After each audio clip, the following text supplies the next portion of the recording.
Mari kita buka, saya beri tema khotbah ini saudara adalah, saya beri tema besar dari khotbah ini adalah The Door saudara, atau pintu. Sama-sama bilang sama saya pintu. Yuk sama-sama kita buka dasar kebenaran firman Allah, Wahyu 3 ayat 7 dan ke-8. Kitab Wahyu 3 ayat 7 dan ke-8. Karena ini minggu pertama, saya boleh minta bantuan saudara? Mantap, gak ada yang jawab ya, mantap saudara ya. Saya boleh minta bantuan saudara? Oke, tolong baca 2 ayat ini dengan semangat 45, bisa? Dan tolong di awal kenceng, di tengah kenceng, sampai kesudahannya juga kenceng. Saudara siap baca firman Tuhan? Coba bilang kiri kanan saudara, kasih keras suara lo, bilang saudara. Oke, 2 ayat ini sama-sama, Gelotambre siap? Anak kedengeran siap? Yuk sama-sama kita baca 2 ayat ini. 3, 2, 1, ya dan...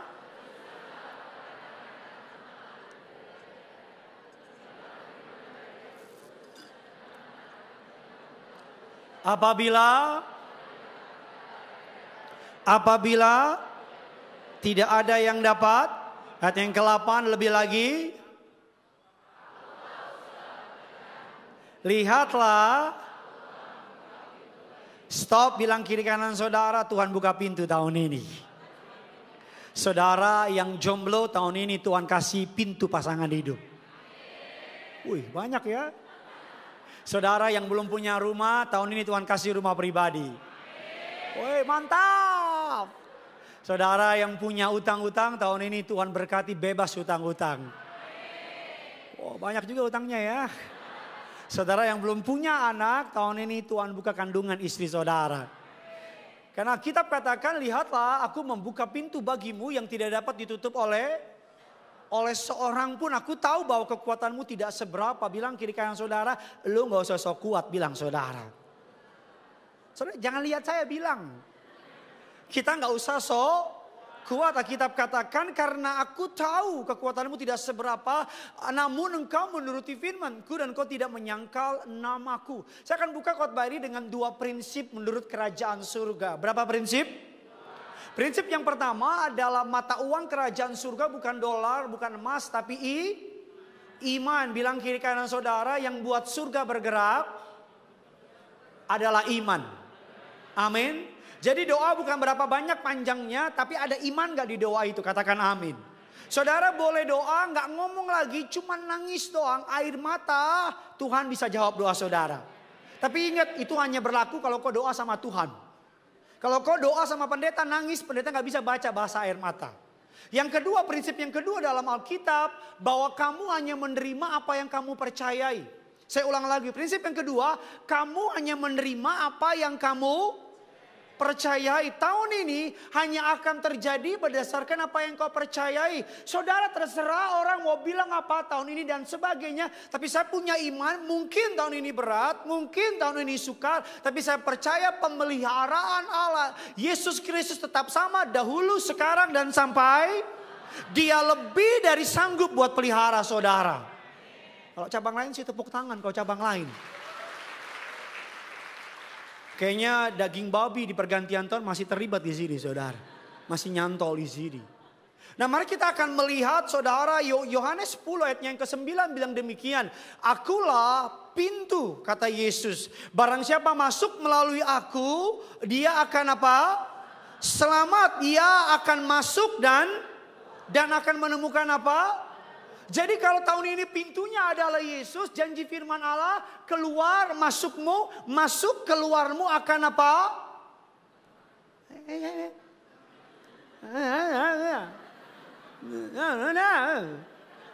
Cuman tahun yang ganti, respon tetap aja gak berubah.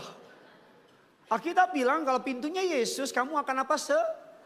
Selamat. Bilang kiri kanan saudara, selamat ulang tahun.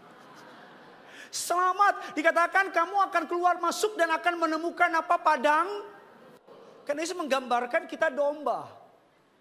Apapun, karena pintu, Pak Bu, pintu. Di sini siapa yang rumahnya nggak punya pintu? Kita masuk dari rumah melalui, kecuali kamu ribut sama istrimu kalau lewat jendela ya Bu ya. pengalaman apa gimana Bu? Pintu. Mobil ada, pintu. Gedung ada, kota ada, pintu. Nah kita akan belajar pada sore menjelang malam hari ini. Apa saja yang saudara perlu ketahui mengenai pintu. Pintu adalah metafora. Di Alkitab ketika bicara mengenai pintu adalah gambaran dari metafora. Kata pintu pertama kali muncul di Alkitab ketika Kain iri hati sama saudaranya. Namanya siapa? Habel. Alkitab bilang demikian dalam kitab Kejadian. Alkitab bilang gini. Habel, lihat dosa sudah mengintip di depan pintu. Tampilkan ayatnya. Dosa sudah mengintip di depan pintu. Tampilkan ayatnya. Mantap. Dosa sudah mengintip di depan pintu. Bukan berarti dosa itu punya badan dia ngintip gitu. No. Tapi Allah mau bilang begini. Pintu bukan saja pintu berkat. Tapi pintu juga apa yang kita buka terhadap hidup ini. Saudara gak bisa. Saudara boleh tulis di pintu rumahmu. Nyamuk dilarang masuk. Gak akan ngaruh. Karena yang pertama nyamuk gak bisa baca. Oke gak lucu.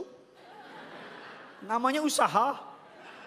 Yang kedua nyamuk saudara mau tulis apapun. Kalau dia lihat pintu kebuka sedikit.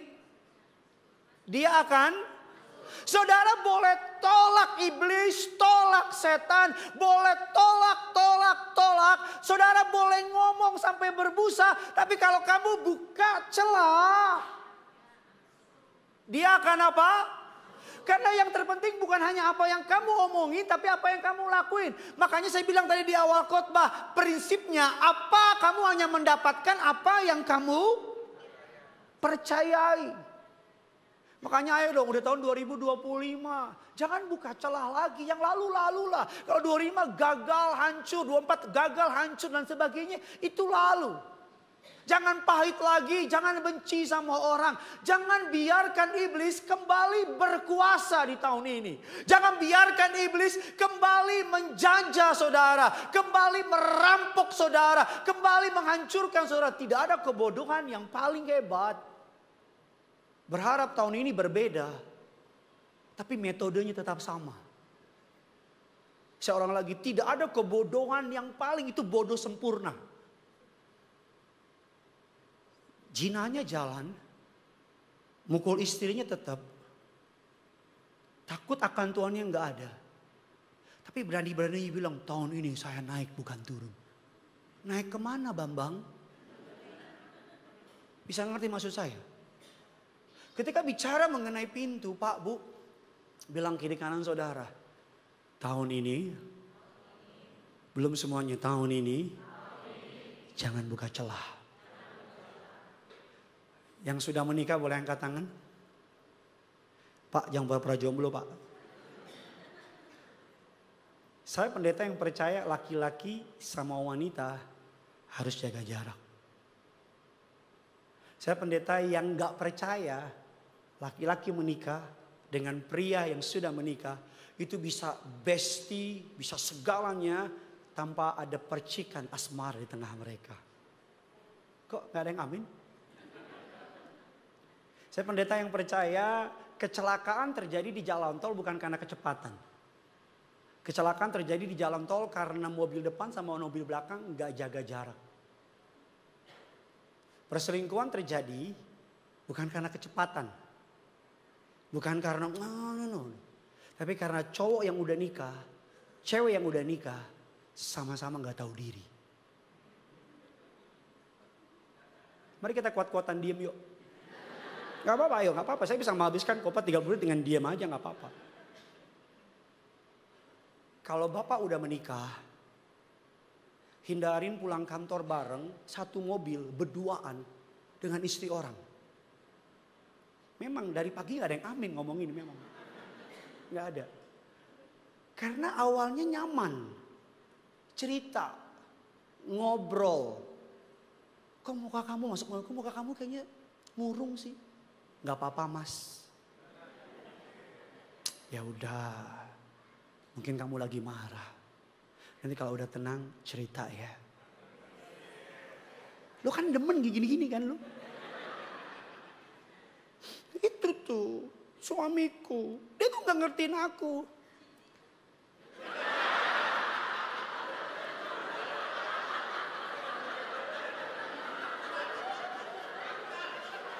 Gini bu.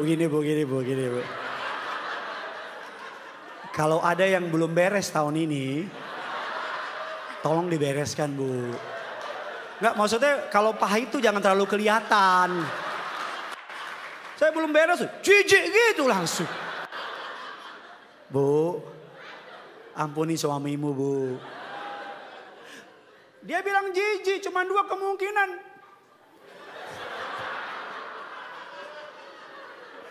Yang sudah menikah, yang ngerti pendapat saya dan setuju, bilang amin yang kencang.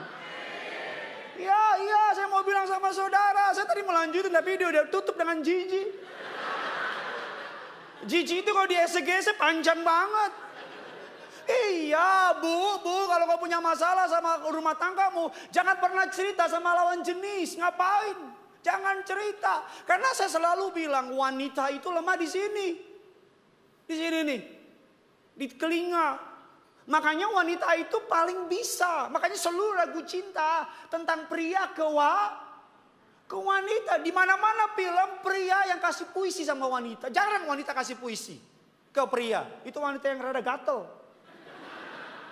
Betul nggak? Makanya pria mengapa bos?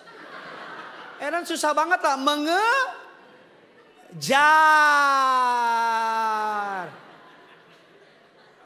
MMEN G atau JIK Gigi. Ibu, saya pesan saya tahan. Ngomongnya belakangan bu. Untung suami nggak ikut ya bu. Ya, makanya dalam ilmu biologi sel sperma yang ngejar sel telur. Sel telur itu diem. Nggak ada sel telur nyari sperma, nggak ada. Itu sel telurnya anomali, gila dia. Jadi kalau ada pria, Pak kamu ngejar wanita apa? Edan. Wanita dikejar. Jadi tugasnya gitu Pak. Kita bilang gitu, wanita diam duduk. Tapi Pak dia nggak gerak-gerak. Angkat tanganmu, doa dalam nama Yesus. Gerak kakinya Tuhan. Kalau kaki nggak gerak Tuhan, kalau nggak gerak patahkan kakinya Tuhan. Mari kita belajar masuk lebih cepat. What you need to know, apa yang saudara perlu tahu mengenai pintu. Setiap kali Alkitab berbicara mengenai pintu, saudara melihat Alkitab mengatakan pintu yang kedua bicara mengenai kesepian atau keheningan atau kesendirian. Yesus berkata kalau kamu berdoa masuklah, tutuplah pintu. Alkitab katakan ada juga yang ketiga pintu bicara mengetuk pintu. Apabila kamu melihat sebuah pintu dikatakan apa? Masuklah, ketuklah apa? Pintu, maka pintu akan apa?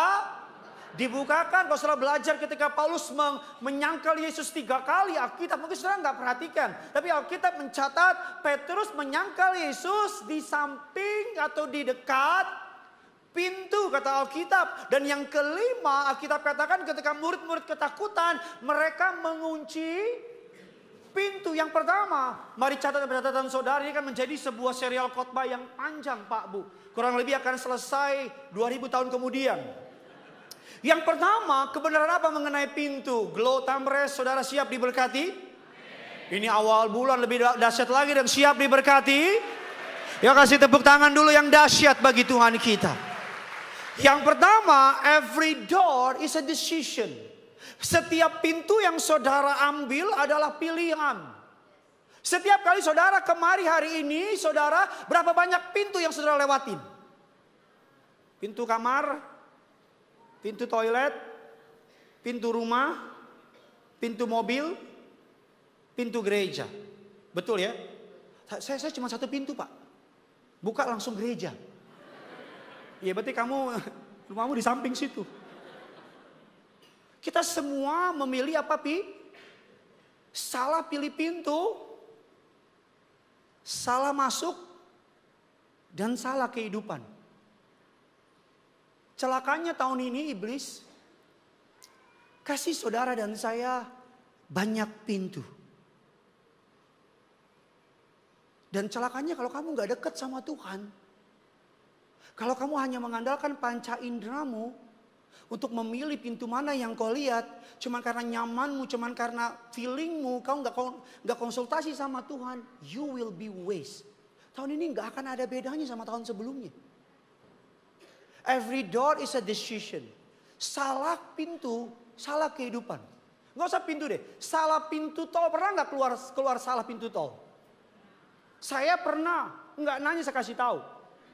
Saya pernah mau pelayanan di Bekasi, saya tidur, tiba-tiba saya bangun. Kok saya tinggi di atas langit? Saya bilang ini kan ternyata saya sudah ada di tol MBZ. Itu yang ketawa sering jalan. Yang diem, main lo kurang jauh. Pulang lo kurang malam. Karena harusnya kalau ke Bekasi nggak harus lewat tol MBZ itu ke Bandung, Pak. Jadi ketika saya bangun tuh San Diego tuh. Cuman salah pintu tol. Jadi young people, anak-anak muda yang belum nikah, tolong angkat tangan yang belum nikah. Pak, jangan ngaku-ngaku jomblo, Pak. Saya mau bilang, jangan menikah karena usia. Jangan menikah karena dipaksa. Jangan menikah apalagi karena ikut-ikutan. Menikahlah karena kamu ketemu yang dari Tuhan. Karena pernikahan adalah keputusan terbesar kedua dalam hidup. Setelah menerima Yesus sebagai Tuhan dan Juru Selamat. Aduh, salah menikah, Bu. Aduh. Neraka di bumi. Kalau kau nggak percaya, cobalah. Salah menikah, Pak, Bu, saya nggak peduli. Aduh, Pak Pendeta cowoknya ganteng banget, Pak, alisnya nyambung sampai bawah, Pak. Pak, keren, Pak. Ini nyambung, Pak, nyambung, Pak. Pak, keren. Aduh, Pak, dia kalau main gitar, Pak, baru jereng hati saya bergetar, Pak. Ampun, Pak. Pak ganteng banget, Bapak lihat deh. Kalau Bapak lihat pasti Bapak naksir deh. No. Salah nikah. Tanya sama mereka yang sudah menikah. Kita bisa tahu orang itu menikah dengan orang yang tepat apa tidak. Sesederhana setelah menikah hidupnya maju apa tidak. Yang dari Tuhan akan buat engkau maju. Kok diemmu nih mencurigakan? Udah salah ya? Ya udah, kalau udah salah dan udah terlanjur menikah, pesan saya sebagai hamba Tuhan, pesan terbaik di tahun ini, selamat menikmati. Ya mau apa lagi? Pak Pendeta saya udah 40 tahun, sabar. Jangan buru-buru. Pak udah 50, sabar. Pak udah 60, sabar. Pak udah 75, turut berduka cita. Every door, yang pertama, our life today is shaped by the choices of yesterday. Kalau kamu gak suka sama hidupmu hari ini, jangan salahin Tuhan, jangan salahin setan, salahkan dirimu. Yang salah mengambil keputusan. Halo? Our life, hidup kita hari ini adalah hasil keputusan kemarin. Halo? Hasil keputusan kemarin. Gideon Simanjuntak bisa diri di sini, di Gloat Amres. Adalah hasil keputusan saya beberapa bulan yang lalu. Untuk berani berkata ya sama panggilan Tuhan. Memulai pelayanan. Takut gak? Banget. Gimana serangan? Gimana yang komen? Mungkin kau salah satu yang komen. Ngaku aja lah. Mungkin kau bilang, ternyata kayaknya gak gitu deh orang ini. But it's okay. Yang kedua, kita cepat saja. Yang kedua, kebenaran apa mengenai pintu? Yang kedua adalah your destiny, masa depanmu will be shaped by which door I walk past and I walk through. Gampangnya begini, masa depan saudara atau hidup saudara akan ditentukan berdasarkan pintu mana yang saudara lewati. Makanya anak-anak muda jangan bangga dengan masa mudamu. Oh Pak Pendeta, I'm still young, wild and free. Saya bisa banyak buat kesalahan. No. Kamu akan nyesel. Jangan sampai karena kau muda, engkau bebas pilih A, B, C, D. Engkau umbar kemudaanmu sampai ketika engkau udah di hidup tengah waktu, kau kecewa. Karena kau bilang coba aja. Saudara Google it. Salah satu penemuan yang paling diharapkan oleh manusia adalah mesin waktu. Betul? Kamu berharap kan ketika ketemu sama dia di mall, ketika itu cowok bilang, "Hai cantik." Kau akan bilang, "Setan pergi." Kau menyamar malaikat terang. Tapi kan yang setan itu di samping kau kan. Dan kau bilang, "Aduh dia lagi." Ya. Saudara ingat nggak kuis yang sempat terkenal di Indonesia? Nama kuisnya Deal or Not Deal. Tahu kan? Yang ada pembawa acaranya, terus di paling ada pintu. Ayo, 20 juta. Sudah punya TV gak sih? Karena responmu bikin saya bingung nih. Tahu kan? 20 juta atau di balik pintu itu. Terus kan ada penonton bayaran kan? Yang bilang gini, no deal. Padahal mereka semua cuma pengen berharap saudara salah ambil keputusan. Betul apa tidak? Kuis deal or not deal dalam lingkup tertentu mirip hidup kita. Yang iblis bilang 40 juta. 100 juta. Bisa jadi di balik situ ada sesuatu yang kau doakan selama ini. Kita manusia terbiasa ambil jalan yang paling aman. Yang kita tahu. Karena kadang-kadang kenyamanan dipakai iblis. Untuk kamu gak sampai ke dalam panggilan Tuhan dalam hidup saudara. Atau bisa jadi kebalikannya. 20 juta. No. Pintu itu. Pas dibuka. Gantungan. Dan semua. Siapa yang tahun lalu pernah salah dalam mengambil pintu? Siapa yang tahun lalu sering salah ambil pintu? Siapa yang sampai tahun ini masih merasakan kerugian karena salah pilih pintu? Siapa yang gak peduli sama khotbah hari ini?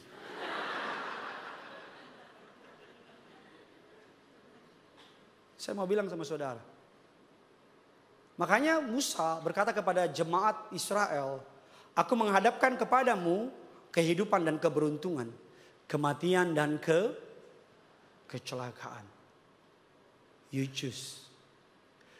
Salah satu hak istimewa yang Tuhan kasih sama kita adalah namanya kehendak bebas. Free will. Itu plug in dalam setiap hidup saudara. Tuhan gak akan paksa saudara melewati pintu yang dia siapkan. Saya ulang lagi. Tuhan gak akan paksa saudara melewati pintu yang dia siapkan. Siapa yang harus melangkah? Sebagai contoh. Saya minta tolong satu orang. Pastor Andrew boleh bantu saya? Ini contoh yang menarik. Sambil saya undang pemain badminton. Bro Yosia. Anggap saja ini berkat yang Tuhan sudah kasih. Apa ini Bapak Ibu?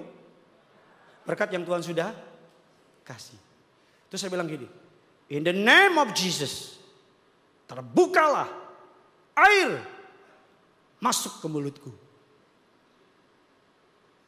Dalam nama Yesus. Kuasa gelap yang menghalangi air keluar dari botol. Aku patahkan. Masuk ke dalam mulutku. Saya mau tanya. Yang gila siapa? Halo?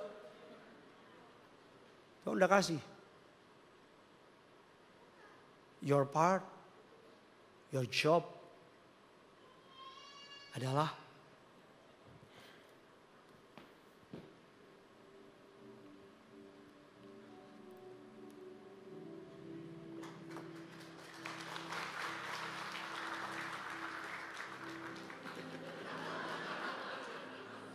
nah tepuk tangannya pendek.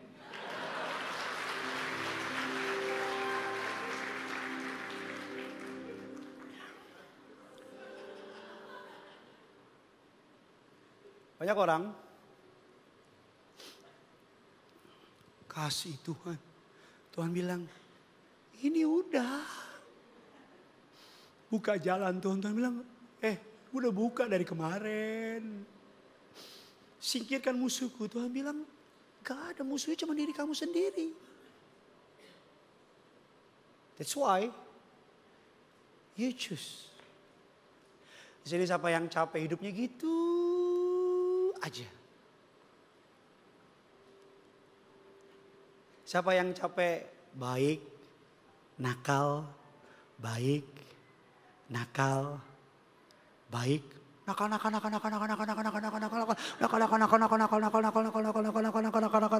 baik,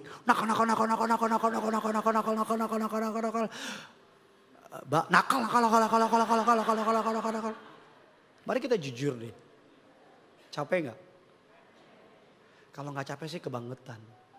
Siapa yang bilang 2024 berat banget? Siapa yang tahun lalu hidupnya dihajar habis-habisan? Saya pertama.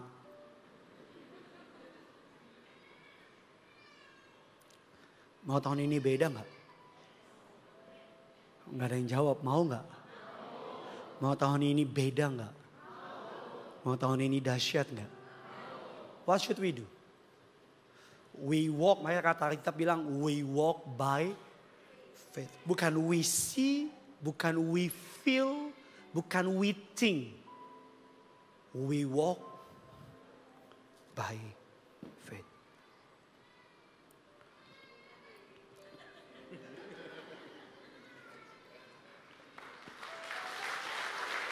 Karena soal tepuk tangan saya habisin.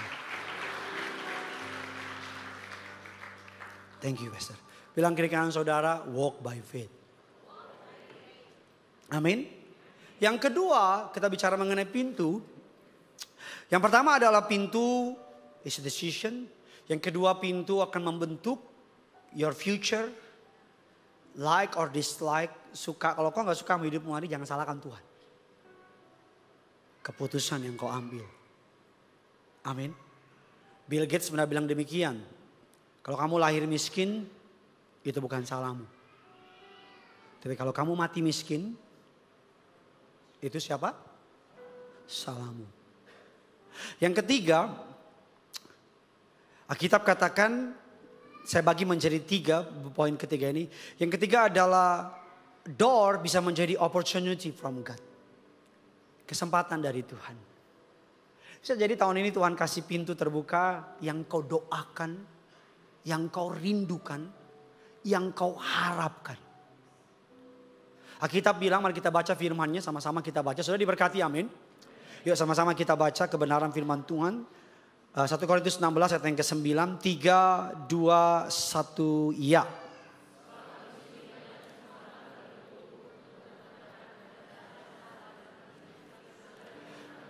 Sama-sama bilang sama saya, banyak kesempatan. Sama-sama bilang sama saya, di dalam nama Yesus, tahun ini Tuhan percayakan pekerjaan besar dan penting. Sekali lagi, dalam nama Yesus, tahun ini Tuhan percayakan pekerjaan besar dan penting. Sekali lagi, dalam nama Yesus, aku percaya tahun ini Tuhan percayakan pekerjaan besar dan penting. Kalau engkau percaya, bilang amin. Dan kasih tepuk tangan sebesar, sebisa, sehebat kamu percaya. Besar dan penting. Tapi kabar buruknya apa? Sekalipun ada banyak penentang. Seorang hamba Tuhan namanya Warren Wiersbe mengatakan demikian. Setiap kali Allah membuka pintu, pasti akan ada banyak lawan. Kehadiran perlawanan seringkali menjadi bukti terbesar bahwa Allah sedang bekerja. Jangan kecil hati kalau mimpimu ditentang orang banyak. Jangan kecil hati kalau visimu ditertawakan orang banyak. Jangan kecil hati kalau apa yang kau imani ditentang oleh orang banyak. Seringkali pertentangan, lawanan, hinaan dari banyak orang yang menentang saudara, seringkali is a good sign bahwa Tuhan mau pakai saudara. Iblis itu bisa sense, iblis itu bisa cium, iblis bisa tahu mana yang mau dipakai Tuhan. Dan iblis tahu kapan orang itu mau dipakai Tuhan. Dan ketika orang itu mau dipakai Tuhan, iblis akan munculkan intimidasi, serangan, hinaan. Iblis akan pakai temanmu, istrimu, pacarmu, keluargamu, orang di sekitarmu untuk engkau tidak berpikir jernih tentang panggilan Tuhan dalam hidup saudara. Seringkali di saat ada the biggest opportunity akan muncul tantangan terbesar. Ketika saya dipercayakan Tuhan untuk memulai sebuah pelayanan, ampun Bu, ampun Pak. Tantangannya gils. Kalau ini gila, ini gils. Ampun. Baik yang menghina secara belak-belakan dengan kasar. Baik yang menghina baik-baik. Sampai yang ngomong dalam tanda kutip kelihatannya dari Tuhan. Tapi I know for sure. Gak ngelanggar firman. Gak ngelanggar hukum. Gak ngerugiin orang. Ada api di sini membara. Gitu. Maju. Wah, tantangan, lihat aja nanti. Begini. Kemarin sebelum pergantian tahun saya telepon gembala saudara di tempat ini. Saya bilang, Om Gilbert, thank you so much for your help. Om Gilbert, saya bersyukur ada Om Gilbert. Dia ngomong, aduh Gideon katanya, hebat kamu, hebat. Kata kita orang hebat kamu gitu. Gimana Gideon? Masih hidup? Masih Om. Masih Kristen? Masih Om. Gideon hebat kamu nih. Kamu diserang kayak tsunami. Hebat tsunami. Tapi biasanya orang 2-3 tahun baru bangkit. Tapi Tuhan baik sama kamu. Tsunaminya besar tapi berkatnya jauh lebih besar sama kamu.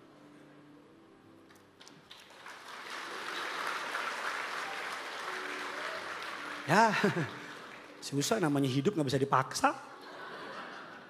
Hebat. Makasih Om, makasih. Thank you so much Om. Terima kasih telah mengizinkan saya berlindung di bawah kepak sayap Om. Makasih sudah bantuin saya. It's okay Gideon, it's my honor. It's my honor tolongin kamu. You are a great man, thank you Om. Om juga great man. You are Om juga Om. You are Om juga. Oh iya udah ya Om ya. Bagian belakang itu saya tambahin. Tapi saya mau bilang sama saudara. Kamu gak diciptakan untuk main aman. Halo. Tahun ini kalau main aman aja ngapain ganti tahun. Main aman. Nanti gimana. Model kayak gitu. Makanya Alkitab bilang, baca Alkitab dalam kitab Wahyu.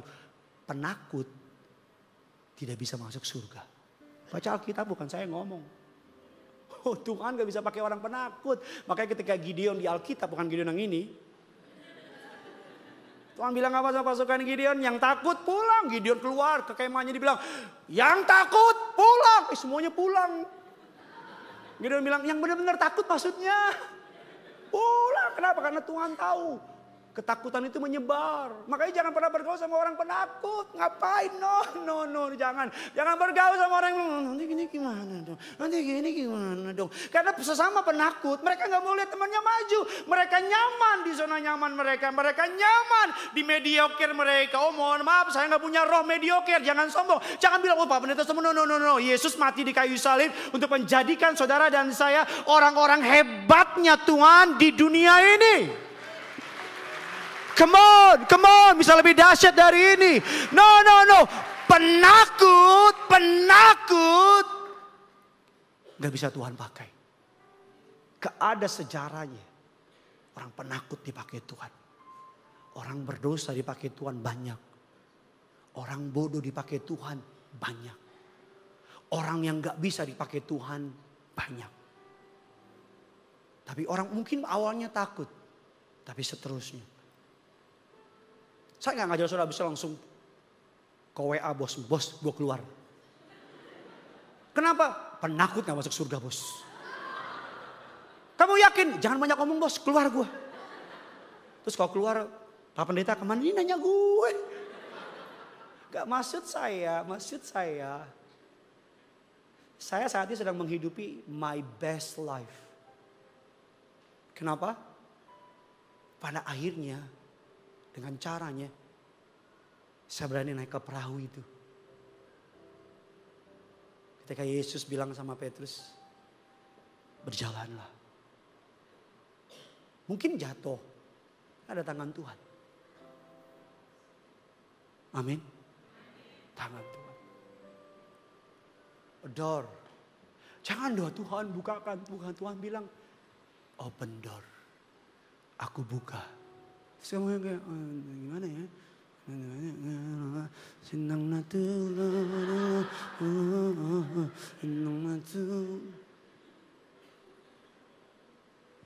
terlalu banyak alasan kamu. Maaf ya. Terlalu banyak excuse. Tapi kan ini. Kalau ketemu orang gitu, oke, bye-bye. I have no time for you. Saya bilang sama pastoral di tempat saya. Yang gak sungguh-sungguh, yang gak percaya pelayanan ini akan dipakai Tuhan hebat. Resign sekarang. I don't have time. Saya gak punya waktu untuk ngomongin kita pasti. No. Kalau kamu punya teman yang penakut. Tahu gak, ada kan teman-teman yang suka ngomong negatif terus. Tahu kan? Negatif. Nanti gimana? Pesan saya, langkah untuk kau maju. Tahu kan kepiting apa itu yang, ya itulah.